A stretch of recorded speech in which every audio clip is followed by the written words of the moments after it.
Exodus chapter 20, verses 1 to 17. Let me put the chart up on the screen so you can see where we're at this week. So we're in the bottom left-hand corner, Exodus chapter 20, verses 1 to 17. On Monday, we read from John 2, the turning of the tables in the temple, cleansing the temples. Yesterday, 1 Corinthians chapter 1, the gospel is foolishness to those who are perishing. And then tomorrow we'll be in Psalm 19. Friday we'll get back together and talk about the intersections that run through these four passages. What are the themes that God's saying to us? What are the things that he's trying to get our attention that are interwoven within the narrative of Scripture? So let's jump in today, Exodus 20, verses 1 to 17. Now, the Ten Commandments is something, of course, we hear quite often, both in church and also in culture. It's somewhat of a debate whether the Ten Commandments should be posted in public places. The Ten Commandments are a way to be a people. The context, which is so very important to understand the Ten Commandments, is to recognize that these people, these million or so people, have just recently been rescued from slavery.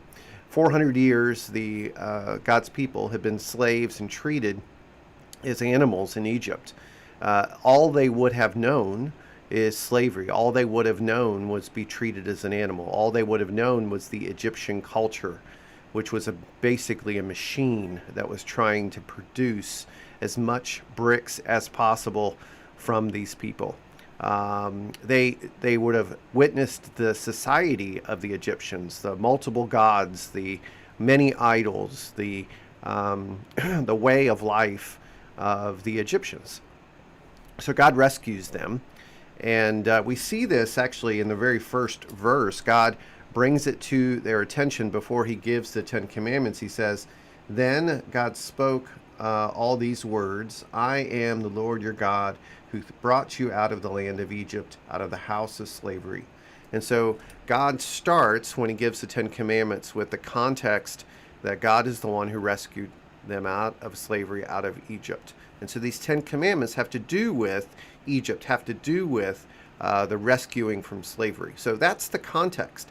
God is giving these Ten Commandments for God's people to be God's people, to be holy, to be different than Egypt, to be anti-Egypt, to be the people that God designed them to be. And they have to learn this together as a people to represent this God. They are a kingdom of priests. They are a holy nation. They are a group of people that represent this God that is giving these Ten Commandments to these people. So if you keep that in mind, this is a way to be the people of God, to be anti-Egypt, to teach them how to be the people that God created them to be. Not to be slaves, not to be treated as animals, but to be real people, to be human. And for the first time, all of these people would have been born into slavery. So let's keep that in mind. So notice that salvation is first. Notice that God speaks about his saving grace of the Israelites before he gives the Ten Commandments. Grace always comes first before commandments or laws, because our salvation comes from God. It doesn't come from ourselves. And then you could take the Ten Commandments and you split them in two parts. The first four deal with the relationship with God, and then 5 through 10 deal with relationship with others. Jesus summarizes the Ten Commandments and all of the law with love God and love people, and we definitely see that in the Ten Commandments. So it starts off, you shall have no other gods before me. So no other gods. Well, of course that makes sense, because they just witnessed a society that was built upon worshiping many gods, the sun god and the god of the Nile, and just all of these things. So then we have no idols, of course, a society of idols. So he's teaching them, God is teaching them that these things, these many gods, are false. These idols are not where you put your devotion. And then do not use God's name in vain. Do not carry God's name inappropriately. It's not about cussing or profanity. I guess it could be to a small degree, but it really is misrepresenting God. I mean, we have seen that in our country, right? We've seen acts of violence and people holding Jesus save signs, right? That is misrepresenting the God that we worship, because God would not be committing acts of violence. We see that in the life of Jesus.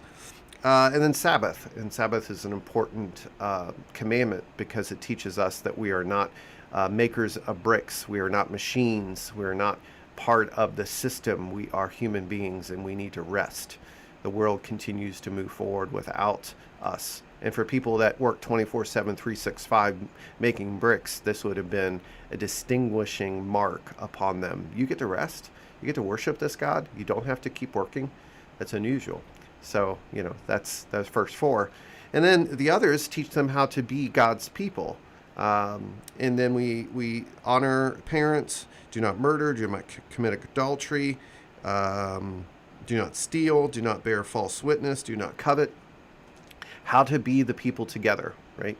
How to work as a society the way that we're created to work. So the 10 Commandments are really about how to be a human being, how to be a human society, to be God's people, right? And so we're not meant to be slaves. We're not meant to be machines, producers of massive amounts of bricks to build cities and storehouses. We're meant to be human beings, God worshipers, and we're created to love God and love people, right? Now, you might be thinking, well, how in the world does this connect to like Jesus turning the tables we talked about on Monday? Well, Jesus is turning the tables because God's people didn't follow these 10 commandments, and they built a society that violated these 10 commandments, and there was oppression, right? There was exploitation, and we talked about that this week. We talked about how Jesus was upset as a prophet. He was turning the tables and speaking truth to power because the leaders of these groups of people were taking advantage of the least of these, and that upset God. Righteous indignation, righteous anger. And so we have to remember that sometimes when we don't live by these principles that have been set forth for God's people, it has an effect on society. And of course, that produces injustice. All right, that's all I got. What did you get for today? If you would share your thoughts about the 10 Commandments in the comments, send me an email. Let me know what you think, and I want to learn from you. Grace and peace. We'll be back tomorrow to work on Psalm number 19. We'll see you. Take care.